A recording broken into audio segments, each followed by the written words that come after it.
on how exactly the U.S. would get access there.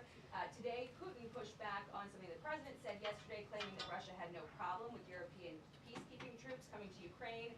So we do expect some questions today on where the peace talks stand, where the minerals deal stands.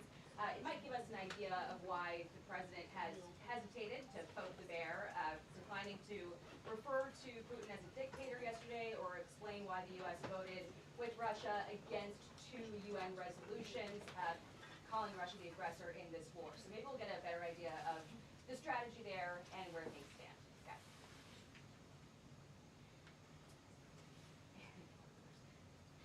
Thank you. Thank you. Sorry. I don't know how you do it, Joe. What? This many people. There are more on TV. I know, but there are more on TV. That's true.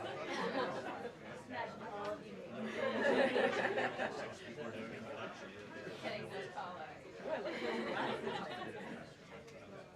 How are you?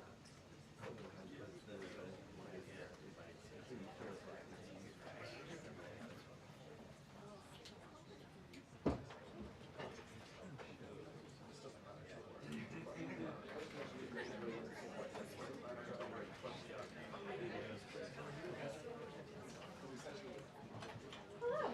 How are you? Good.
Good afternoon, everybody.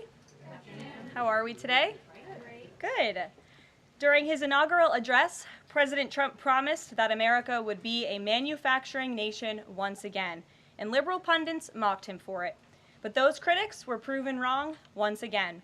On the heels of President Trump's Oval Office meeting with Apple CEO Tim Cook last week, Apple just announced its largest ever commitment to American jobs and industry, with plans to spend and invest more than $500 billion in America over the next 4 years.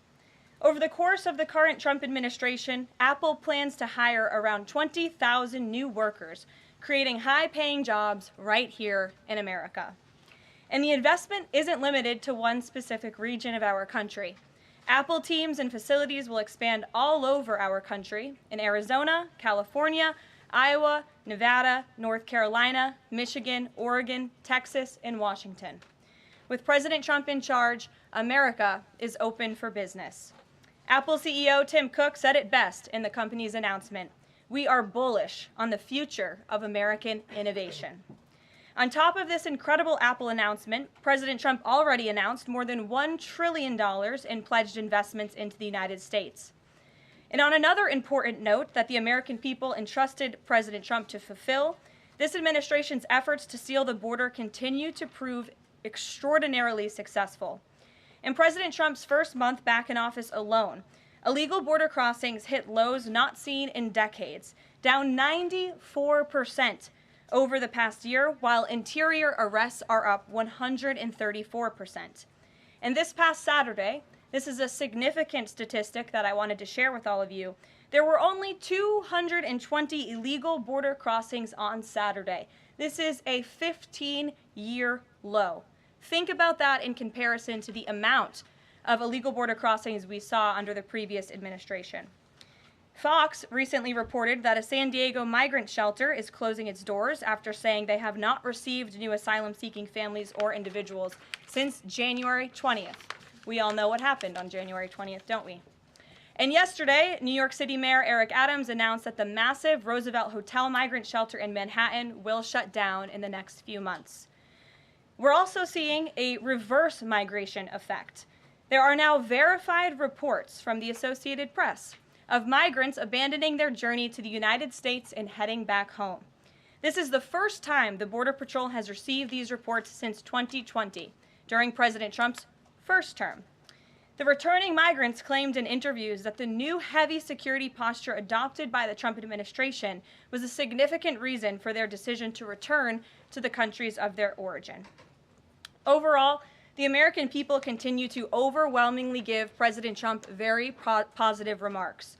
Nearly every one of President Trump's policy initiatives are receiving strong majority support, and I have noted that in every briefing since Inauguration Day.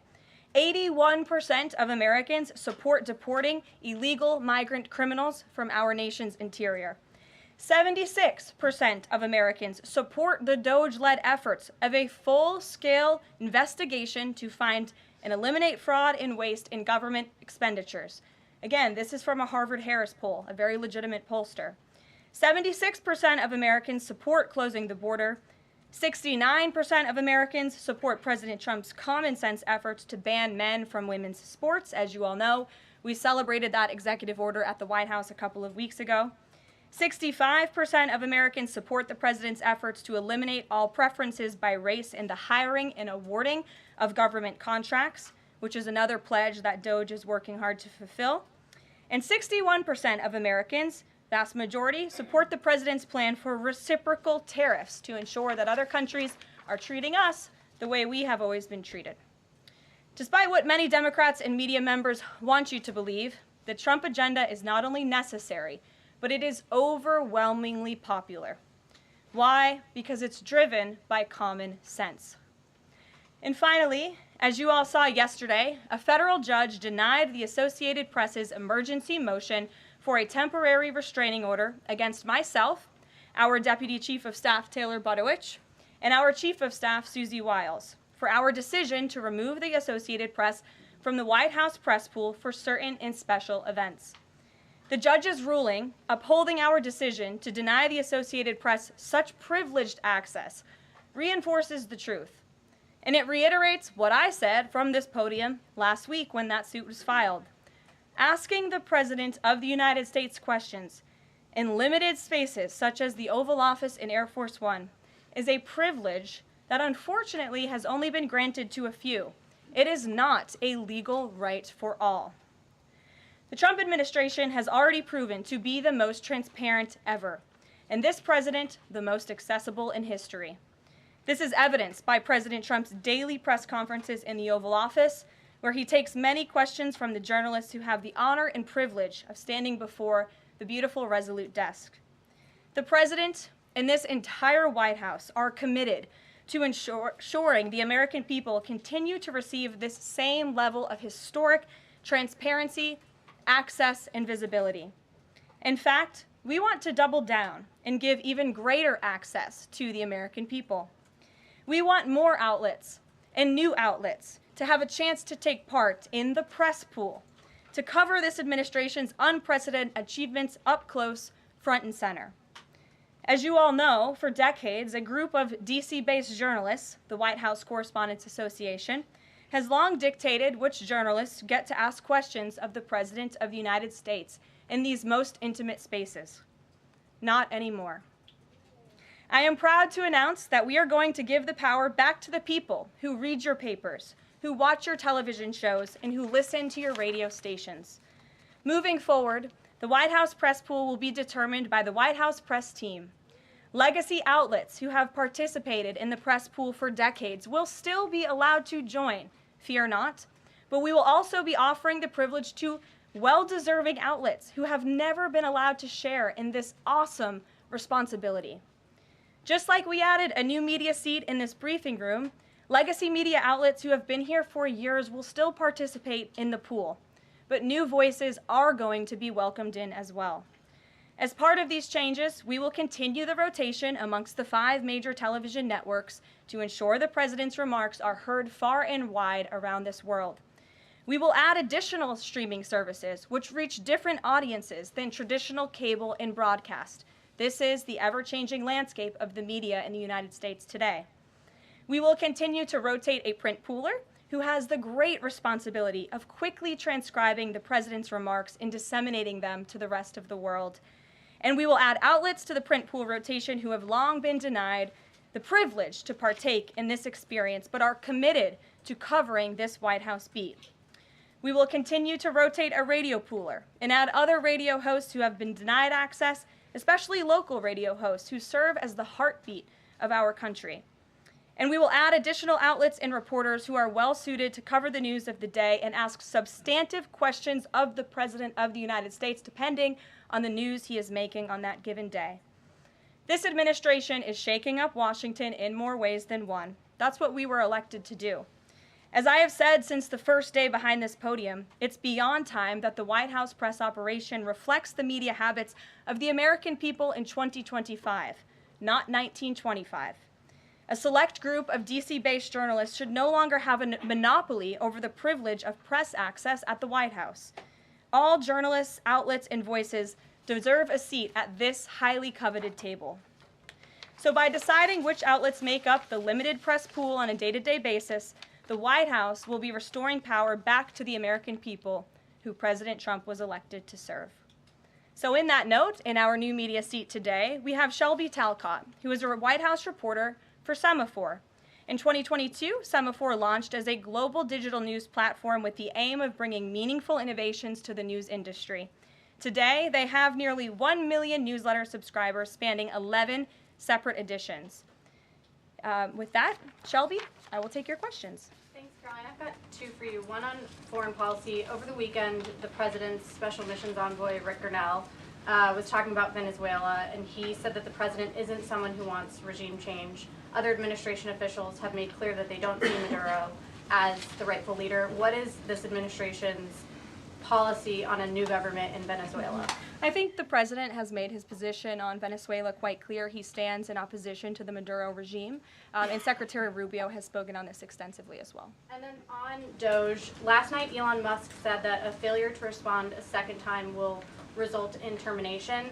Will there be additional rounds of the did you do this week email from Doge to federal workers? And what's the guidance on the federal workers who've been instructed by their agencies not to reply? So a couple of things on this. First of all, let's just take a step back and talk about this idea. The president sent out a truth last weekend to Elon Musk saying he loves everything Elon is doing and he wants him to be even more aggressive because Doge thus far has proven incredibly successful in making our government more efficient. And so Elon and Doge came up with this idea. Elon has implemented this at his private companies. It has proven successful. And it's a very simple idea when you think about it. All the Office of Personnel Management is asking, all this administration is asking, President Trump is asking, is for federal workers who live off of the American taxpayers' dime to send 5 bullet points of what they have done in the previous week. That is all we are asking for. And so the Office of Personnel and Management sent out additional guidance last night. Those responses should be directed to agency leadership, and the president defers to his cabinet secretaries, who he's obviously entrusted to pursue the guidance relative to their specific workforce. And for some of the agencies that you've seen who have said, please don't send these emails, it's in their best interest for that specific agency, and the president supports that. And let me be very clear, the president and Elon, his entire cabinet are working as one unified team, and they are implementing these very common sense solutions. You're welcome. Jackie. Thank you. One follow-up on the question. So about the deadline, Alina Habba said that you have until tonight. Elon Musk said a failure to respond a second time would result in termination. So is that a real deadline? Should federal workers be looking to that guidance, or should they be looking to the agency heads? Like, what is the actual deadline? So again, the agency heads will determine the best practices for their employees at their specific agencies. Again, this was an idea that Elon come up with. Doge worked with OPM to actually implement the idea, and the secretaries are responsible for their specific workforce. And this is true of the hirings and the firings that have taken place. And we advise federal workers, unless your agency has dictated you not to respond to this email. In fact, I can announce that we've had more than 1 million workers workers who have chosen to participate in this very simple task of, again, sending 5 bullet points to your direct supervisor or manager, CCing OPM. I actually participated in myself. It took me about a minute and a half to think of 5 things I did last week. I do 5 things in about 10 minutes, and all federal workers should be working at the same pace that President Trump is working and moving. We have a country to save, and we want this federal government to be responsive to the needs of the American people who re-elected this president to have historic, massive reform, and that's what the intention of this idea is. Can you clarify one thing, though? Because Elon Musk also said that a reason that they wanted this 5 things email was just to see if people are actually alive, citing that there are some federal workers who might not even be alive.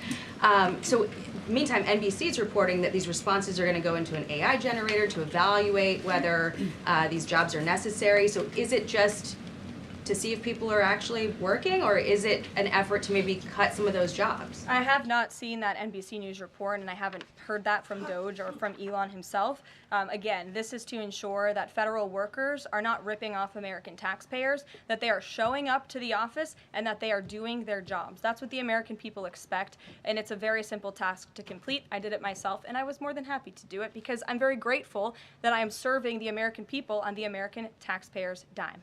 Doge should hire a spokesperson just so that Elon Musk doesn't put out tweets that then confuse federal workers. Are my press briefings not good enough for you, Jackie? John.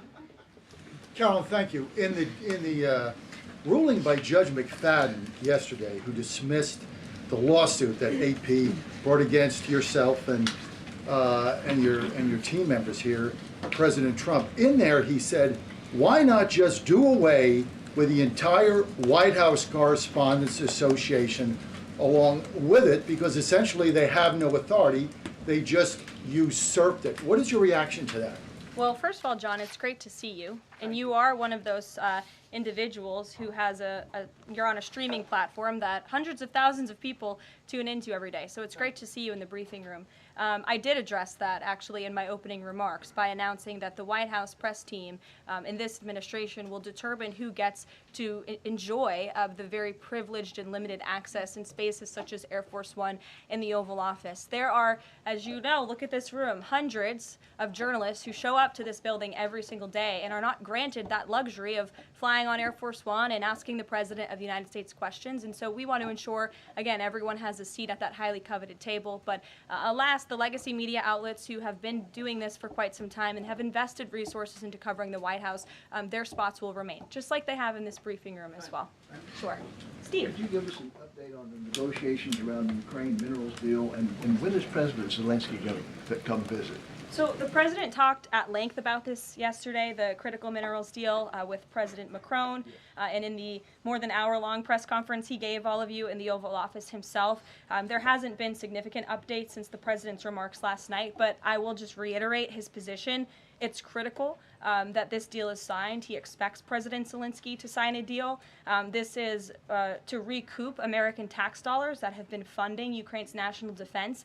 And it's also great for the Ukrainian people who have been put through hell because of this war. And it will create a lasting economic partnership as Ukraine will need to rebuild their country because of this brutal war. And just to follow, is Steve Witkoff delayed his trip to the Middle East so he can concentrate on this minerals deal? I don't want to comment on Mr. Witkoff's travel plans or read anything out just for obvious reasons, but he, remains very much working. That man is working around the clock to secure this deal with Russia and Ukraine alongside Secretary Rubio and Secretary Bessent, General Keith Kellogg.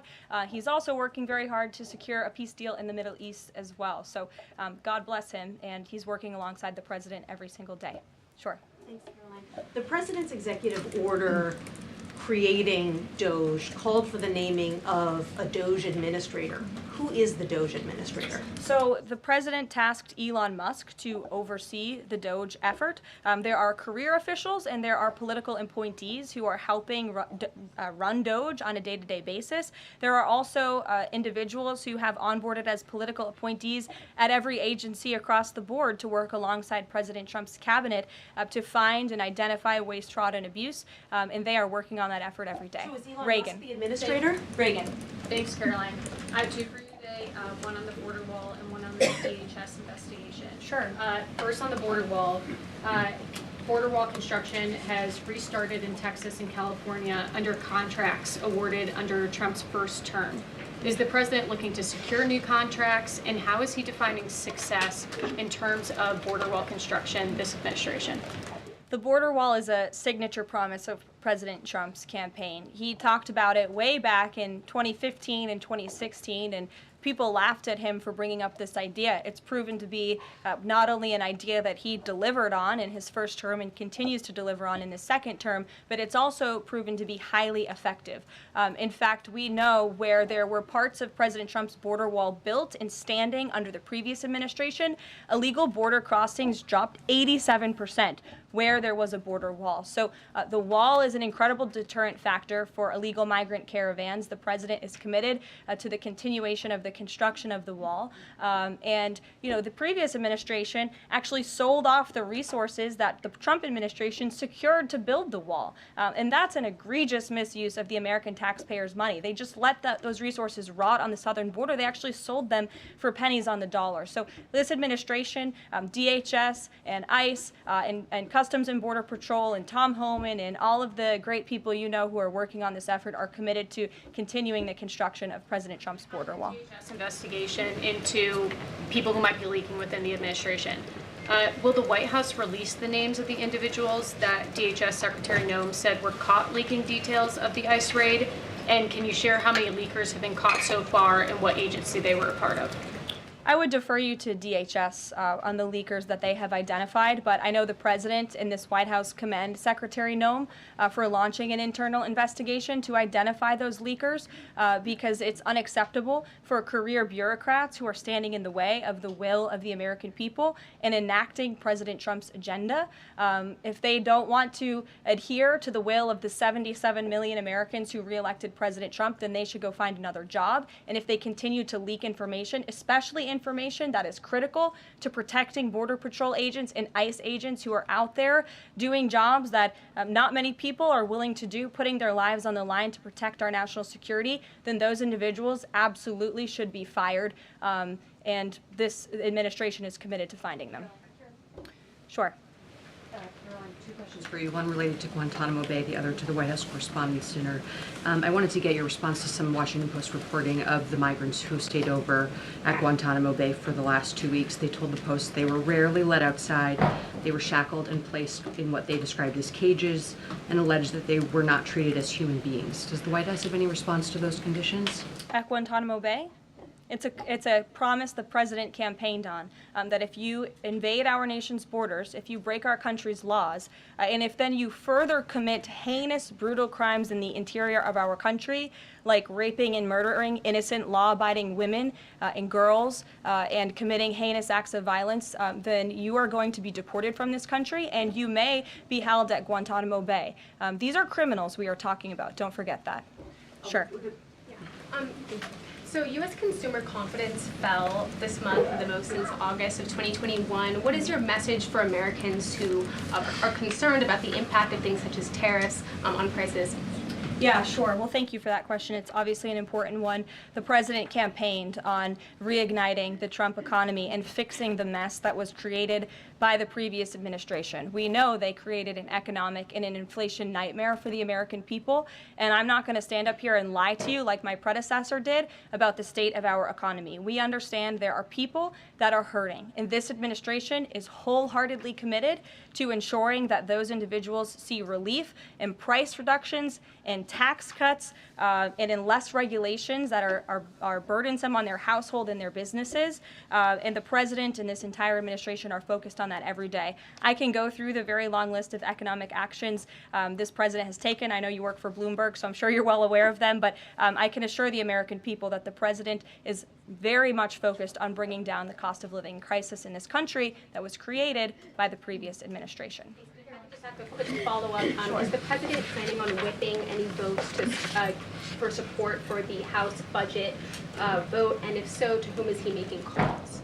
I'm not aware of any calls that he has made. I did talk to the president about his position on this just before coming down here, and he said that he's made it very clear to the Hill what his priorities for a budget are. He's said it to the Speaker of the House. He said it to Leader Thune. The Senate and the House know what President Trump wants and know what the American people want. And so he expects Congress to get it done. He's looking at the proposal from the House. He will also be looking at the proposal that I believe the Senate is drafting up as well. Sure. Thank you, Carolina. I have two questions. Does the United States, I'm sorry,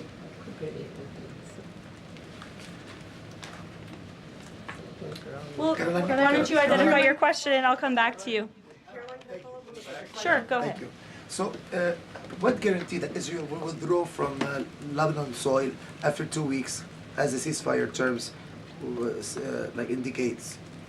I'm not sure about the guarantee that you're referring to. I can tell you that this administration remains very much engaged. We know the deadline for the Phase 1 ceasefire is imminent. So Steve Witkoff, whom I mentioned earlier, and the president's administration and his team and the president himself remain very much engaged. We want to see the ceasefire continue, and the president has made it very clear he wants to see all of the hostages who have been held in captivity in Gaza returned home. Jeff. Carolyn, I was wondering if is Elon Musk going to attend the president's first cabinet meeting tomorrow? He is, as a matter of fact. I spoke to the president about that before coming down here as well. And Elon, considering he is working alongside the president and our cabinet secretaries, this entire administration will be in attendance tomorrow just to talk about DOJ's efforts and how all of the cabinet secretaries are identifying waste, fraud, and abuse at their respective agencies. We look forward to the meeting tomorrow, and I think you'll be hearing from the president and his cabinet where they're on campus tomorrow. I hope you guys are excited. Since some of those cabinet members were caught off guard by the email from Nobody Saturday. was caught off guard. A few departments said they were caught off guard. The FBI was, the DOJ was, the Did anonymous sources say that, or did the cabinet secretary say that? The cabinet secretaries and others have said that they were not aware that this was happening. So I'm wondering, will there be a give and take tomorrow at the cabinet meeting? Is Elon Musk or the president open to any type of dialogue about who is actually in charge of the chain of command of these workers? I would reject the premise of your question, Jeff. The cabinet secretaries have not said that. I know anonymous sources, probably career bureaucrats, have leaked that to many of you in this room. But as I said at the beginning of this press conference, everybody is working as one team, and the president respects the decisions of his cabinet secretaries to tell his staff, their staff, not to respond to that email because they did so out of interests of national security, and they don't want to obviously risk confidential information. It's pretty common sense. Dasha. Musk has obviously been doing a lot of work. He's been working every day and a lot of the time weekends. He is designated as a special government employee, which means that he can only work 130 days per year. Is the White House expecting him to limit his work to 130 days, or are you going to work around those rules? Do you want to see him extend beyond the 130 So days? today is February 25th, so I think we've been here about 35 days roughly. So ask me in another 100 days. Daniel. Caroline, thank you. You opened up with a major announcement from Apple, $500 billion, 20,000 jobs, doubling its advanced manufacturing fund. Yeah. What does that signal that such a global brand would make what it called its largest ever spend commitment just a month into President Trump's second term? What does that signal about his economic vision for the country?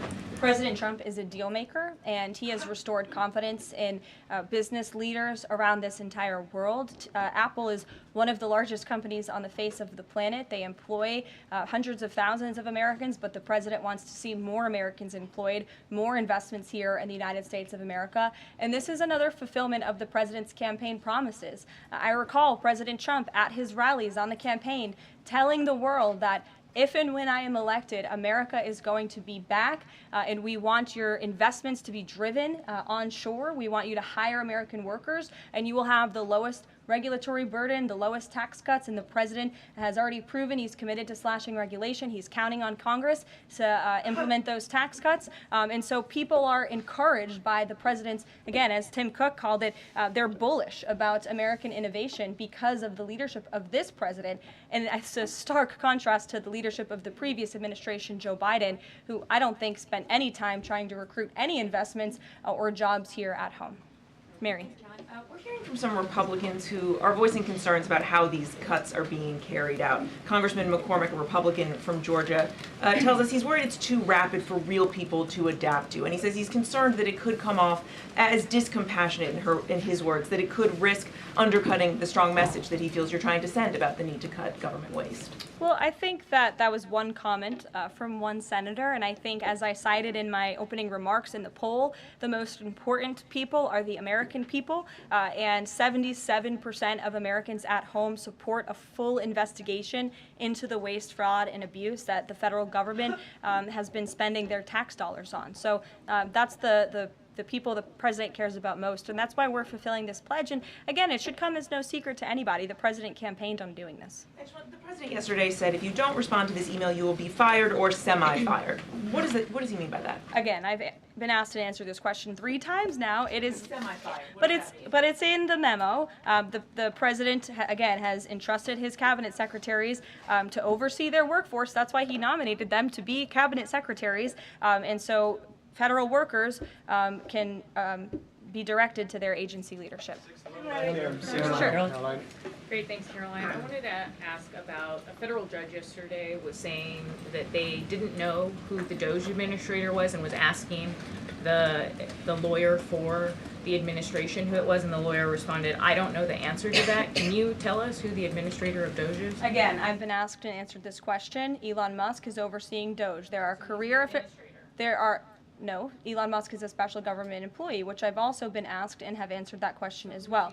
There are career officials at DOJ. There are political appointees at DOJ. I'm not going to reveal the name of that individual from this podium. I'm happy to follow up and provide that to you. But we've been incredibly transparent about the way that DOJ is working. John. The Republican budget. Thanks a lot, Caroline. Since your last briefing, there have been some personnel moves that have been announced by the president, and I wanted to ask you about them. One was the president replacing the chairman of the Joint Chiefs of Staff, General C.Q. Brown Jr. What was the reason for the president naming a replacement for General Brown? And then I'll follow up with another personnel announcement that's been made over the last few days. He thinks he's doing a bad job. And it's time for a shakeup at the Pentagon. They failed 7 audits in a row. The trust in our United States military amongst the war fighters is low. The president is shaking up the Pentagon and the Department of Defense, of course, with Secretary Hegseth leading, and he has the right to do that. It's actually quite common from administration to administration to do such a thing. The president, when he swore him in as the Chief of Staff for the Air Force, called him a great man and a great gentleman. Does he distance himself from the remarks that he made back in August of 2020? I think replacing him speaks for itself. James. There was one other one, if I'm sorry, thank you. On the FBI, the president also announced a new deputy director of the FBI, Dan Bongino. From what has been reported, and maybe this is not accurate reporting, you can tell me, the FBI director, Kash Patel, informed Republican senators that it would be an individual named as the deputy who was a special agent currently at the FBI, and of course Mr. Bongino is not. What was the reason for naming Mr. Bongino to this position, and was Mr. Patel not correct in making that assurance to those senators? I'm not sure if anybody in this room has listened to Mr. Bongino when he talks about the past corruption at the FBI, when he talks about his experience serving for the United States Secret Service. This is a man who loves his country and who has honorably served our country in ways that many people have not. He understands the depth of the corruption at these institutions, which the American people re-elected President Trump to shake up. And I think it's quite despicable to see many networks in this room who have had chyrons on their television screens labeling Mr. Bongino as a far-right podcaster. He is not. He is a former law enforcement agent. He is a former Secret Service agent who put his life on the line to protect this country, and that is why the President of the United States has entrusted him for this important role. He's also an outsider to this Washington swamp, and we often see that when outsiders are appointed to such coveted positions, a lot of people in this city get very, very nervous, and they should be, because Dan Bongino and Kash Patel and Attorney General Bondi are focused on rooting out the corruption at these agencies and ending the weaponization of government once and for all. I'd like to end with something. As you all know, just about to do before you You know call what, me James? done. I'm feeling generous. Go ahead. I will take it. Thank you, Caroline. Sure. I wanted to ask Don't make about- me regret this. I wanted to ask about the Macron visit and the Russia-Ukraine talks in general. It's Sure. pretty clear to my eye that President Macron was performing a kind of delicate dance, lavishing praise on the president while seeking in his own remarks to try to bind President Trump to positions and even specific language that the president has not committed to heretofore. One of the most bracing comments from President Macron was when he said that the deal that President Trump is negotiating with the Russians must not be, quote, a surrender for Ukraine. All of the public points that we have heard from President Trump, from Secretary Hegseth, and from other administration officials talking about these negotiations have averred to, quite openly, to concessions from the Ukrainians that will have to be made. The minerals deal, the abandonment of their NATO ambitions, and other elements. So far, we have not heard any administration official suggest a single concession that the Russians should be prepared to make. And so I wonder if you could assure us, at a minimum, that this negotiation process will not be as one-sided as the Europeans seem to think it is, that in fact, President Putin will also be made to engage in some concessions to reach this deal. Well, I think the president knows how to make a deal better than anyone who has ever assumed the office of the American presidency. And in order to make a deal, you have to bring both sides to the table. And typically when you make a good deal, both sides leave that table a little bit unhappy. I'm not going to outline the concessions that the president and his team are engaged in discussing. These are obviously ongoing negotiations, and it would be unwise of me to impede them from this podium. But the president has made significant improvements in ending this conflict. He is committed to seeing an end to the war. He wants to see the bloodshed and the killing stopped. He wants to stop seeing young men being killed and slaughtered. This has been going on for far too long. The president inherited this mess because of the incompetence of the previous administration, and he's committed to fixing it. And he's made, some of those concessions clear, but I'm not going to get ahead of him on additional ones. But he is wholeheartedly committed to striking a peace deal in Russia and Ukraine, also in the Middle East. Thank you very much, guys. Good to see you. We'll see you later. Thank you.